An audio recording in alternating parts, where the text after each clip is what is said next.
নমস্কার বন্ধুরা, আমার পাঁচফোড়ন চ্যানেলে আপনাদের সবাইকে স্বাগত। আজ আমি আপনাদের সঙ্গে দুর্দান্ত স্বাদের একটা পায়েসের রেসিপি দেখাবো। হ্যাঁ, ঠিকই ধরেছেন, গোবিন্দভোগ চাল আর নারকেল দিয়ে একটা অসাধারণ একটা পায়েস। আমার ভিডিওটা আপনারা স্কিপ না করে পুরোটাই দেখবেন আর জানাবেন আমার পায়েস আপনাদের কেমন লাগলো।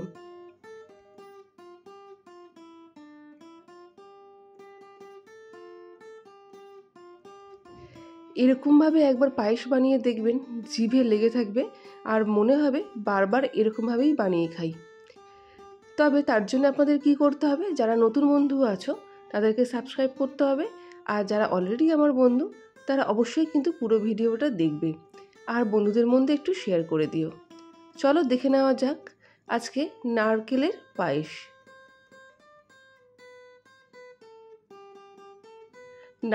নারকেলের পায়েস হলেও কিছুটা পরিমাণ চাল লাগে, তাই আমি নিয়ে নিয়েছি গোবিন্দভোগ চাল। আমি 1 লিটার দুধ, ফুল ক্রিম দুধ ইউজ করব। তো 1 লিটার দুধের জন্য আমি হাতের মাপের 2 মুঠো চাল নেব। মাপটা কিন্তু খুবই সাধারণ একটা, কিন্তু এরকম মাপই নিতে হবে, নইলে মাপের গন্ডগোল হয়ে গেলে প্রপার পায়েস কিন্তু হবে না। তাই আমি আবারও বলছি, 1 লিটার দুধের জন্য হাতের মাপের 2 মুঠো গোবিন্দভোগ চাল আমি একবারই ভালো করে জল দিয়ে ধুয়ে নিয়েছি। গোবিন্দভোগ চাল ভালো করে ধোয়ার কচলে কচলে দরকার পড়ে না, এতে গন্ধটা চলে যায়। একবারই মোটামুটি ধুয়ে নিলে ভালো করে যেটুকু নোংরা থাকে তাতেই বেরিয়ে যায়। যাই হোক, আমি ধুয়ে জল ঝরিয়ে নিয়েছি। এর মধ্যে দিয়ে দিলাম 1 চামচ মতন ঘি দিয়ে চালটাকে আমি 15 থেকে 20 মিনিট মাখিয়ে রেখে দেবো। আর নিয়ে নিয়েছি 50 গ্রাম কাজু, 50 গ্রাম কিশমিশ।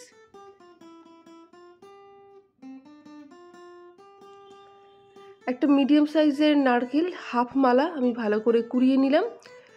দেখতেই পাচ্ছ হাফ মালা নারকেল কতটা হয়েছে, বেশ অনেকটাই হয়েছে। ঠিক এরকমই হাফ মালা নারকেলই লাগবে 1 লিটার দুধের জন্য।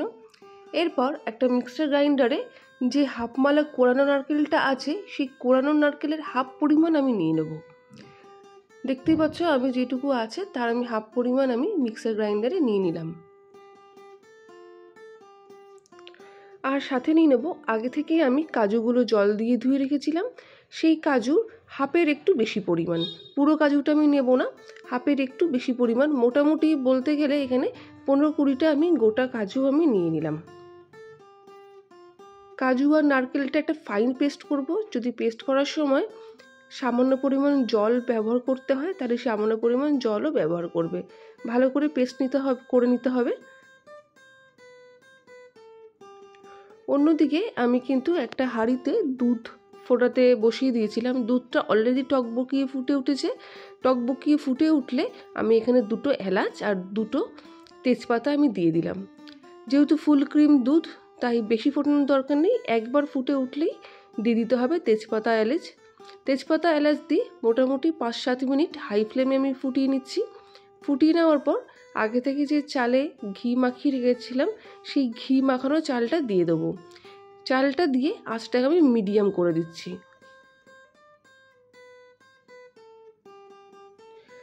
এরপর ভালো করে নাড়তে হবে, মোটামুটি 1-1.5 মিনিট পরপরই নাড়তে হবে, নইলে নিচে লেগে যাওয়ার সম্ভাবনা থাকে।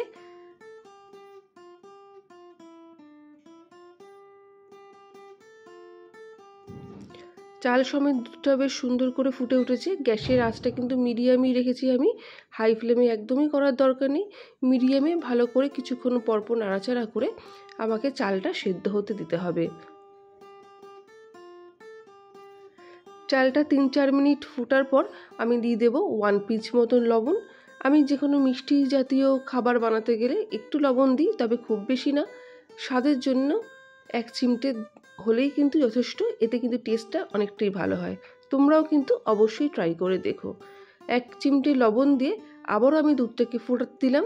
মোটামুটি 4-5 মিনিট দুধটা ফুটে উঠলে আমি এখানে দিয়ে দিচ্ছি 2 চামচ মতন গুঁড়ো দুধ।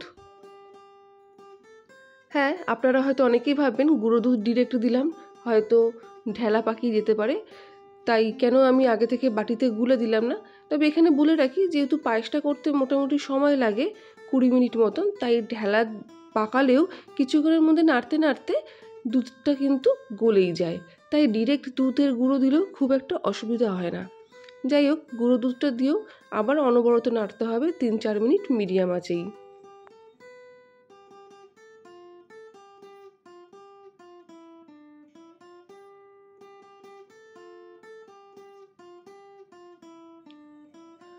ভালো করে নাড়তে থাকতে হবে যাতে নিচে না লেগে যায়, অবশ্যই খেয়াল করবেন।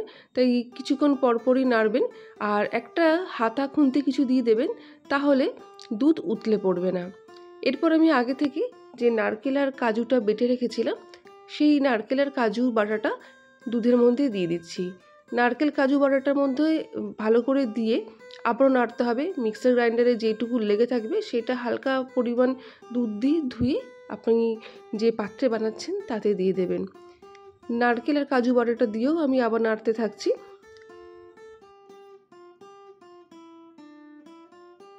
বন্ধুরা, আমার রেসিপি তোমাদের কেমন লাগে সেটা কিন্তু অবশ্যই কমেন্ট করে জানিও। আর এরমভাবে অবশ্যই নারকেল দিয়ে পায়েস বানিয়ে খেও, খুবই অসাধারণ লাগে। আর যদি না খাও তাহলে তো বুঝতেই পারবে না রেসিপিটা কেমন হচ্ছে। তাই কিন্তু করতে বাড়িতে ভুলো না, আর তার আগে আমাকে কমেন্ট করতে ভুলো না। যাই হোক, নাড়তে নাড়তে যখন 50% মতন চালটা সেদ্ধ হয়ে আসবে, সেই সময় যে বাকি হাফ নারকেল কুড়োনোটা বাটিতে রয়ে গেছে, সেই নারকেল কুড়োনোটা পুরোটা দিয়ে দিতে হবে। আমি যে পুরো নারকেল কুড়োটা আছে সেটা আমি এই সময় দিয়ে দিলাম। নারকেল কুড়োটা দিয়েও আবার কিছুক্ষণ নাড়তে হবে। গ্যাসটা কিন্তু হাই ফ্লেমে করা যাবে না, মিডিয়াম আঁচে কিন্তু নাড়তে থাকতে হবে।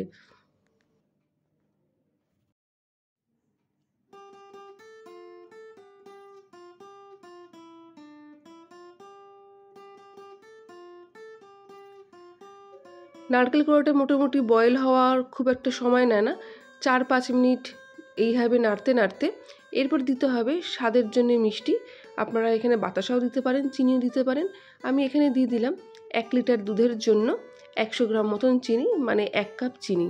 চিনিটা দিয়ে চিনিটা তো আবার খানিকক্ষণ নাড়তে হবে। চিনিটা দিলে তো খানিকক্ষণ পরে একটু গলতে থাকে, তাই লিকুইড হয়ে যায়। তাই গ্যাসের আঁচটা এই সময় একটু বাড়িয়ে দিয়ে চিনিটার যে জলটা বেরোয় সেটা তোমরা ফুটিয়ে নিতে পারো। পড়ে যাবে না, উতলেও যাবে না, কোনো অসুবিধা নেই। চিনিটা যখনই মনে হবে গলে গেছে, সেই সময় যে কটা কাজু বাকি পেস্ট করনি গোটা রয়েছে, সেই কাজুগুলোও দিয়ে দিতে হবে সেদ্ধ হওয়ার জন্য। কাজুগুলো দিয়েও আবার কিছুক্ষণ নাড়তে হবে মিডিয়াম আছে। তবে এখানে একটা কথা বলে রাখি, কাজু দিলেও কিশমিশ কিন্তু দেবে না, কিশমিশটা কিন্তু পরে দিতে হয়। কিশমিশটা আমি কেন দিতে আগে না করছি সেটাও তোমাদের সঙ্গে আমি শেয়ার করব। যাই হোক, মোটামুটি আমার পায়েস রেডি। দেখতে পাচ্ছ অনেকটাই ঘন হয়ে এসছে। আমি যেরকম ঘনত্ব রাখছি, আমি গ্যাসটা কিন্তু বন্ধ করে দিলে এটা আরও গাঢ় হয়ে যাবে। তাই ঠিক এরকম ঘনত্বেই গ্যাসটা অফ করে দিতে পারে। ঠিক এরকম যতটা পাতলা থাকবে এরকম অবস্থায় আমার নারকেলও সেদ্ধ হয়ে গেছে, প্রপারলি চালও সেদ্ধ হয়ে গেছে, কাজুও সেদ্ধ হয়ে গেছে। এরকম সময় আমি রেখে দেবো ঠান্ডা হতে। যখন 50% মতন ঠান্ডা হবে, দেখতেই পাচ্ছ আমার পায়েসটা 50% মতন ঠান্ডা হয়ে ঘনত্বটা আরও বেড়ে গেছে। 50% যখন ঠান্ডা হয়ে গেল, ঠিক সেই সময় আমি কিশমিশগুলো দিয়ে দিচ্ছি। কিশমিশ কেন আমি আগে দিই না, সেটার কারণ হচ্ছে কিশমিশ যদি গরম পায়েসে দেওয়া হয় তাহলে অনেক সময় ছানা কেটে যাওয়ার সম্ভাবনা থাকে। তাই আমি কিশমিশ কখনোই আগে থেকে দিই না। তাই তোমরাও সেটা অনেক সময় ফলো করবে হয়তো। যাই হোক, মোটামুটি গ্যাস থেকে নামানোর পর 50% ঠান্ডা হয়ে গেলে কিশমিশটা দিও। আমার নারকেল এর পায়েস একদম রেডি। তোমরা যেভাবে ড্রাই ফ্রুটস দিয়ে গার্নিশ করতে চাও করে নিতে পারো। যাই হোক, আজকের মতন টাটা।